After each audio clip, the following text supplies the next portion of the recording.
अस्सलाम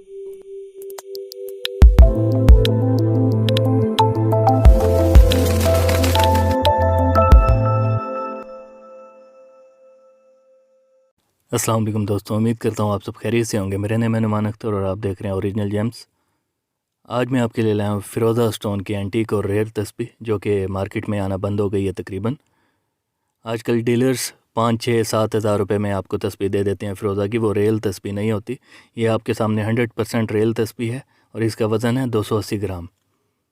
इसमें एंटीक किस्म के हुसैनी फ़िरोज़ा, रज़ाकी फ़िरोज़ा लगाए गए हैं। ज़्यादातर हुसैनी फ़िरोज़ा ही हैं और इस तस्बीह की जो प्राइस है 280 रुपये पर ग्राम है और टोटल तस्बीह का वेट है 280 ग्राम। तो 280 ग्राम के हिसाब से ये तस्बीह बनेगी 70,000 रुपये की और डिस्काउंट प्राइस में ये फ़ाइनल आपको 60,000 रुपये की लग जाएगी, 250 रुपये पर ग्राम के हिसाब से।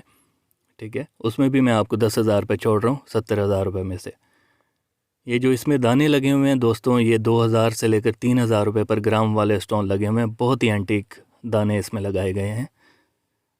अगर आप इसको परचेज़ करना चाहते हैं दिए गए नंबर पर रब्ता करके इसको परचेज़ कर सकते हैं दोस्तों। उम्मीद करता हूँ मेरी आज की वीडियो आपको अच्छी लगी होगी। अगर वीडियो अच्छी लगी हो तो वीडियो को लाइक कीजिए, चैनल को सब्सक्राइब कीजिए। मिलते हैं इंशाल्लाह नेक्स्ट वीडियो में, तब तक के लिए अल्लाह हाफिज़।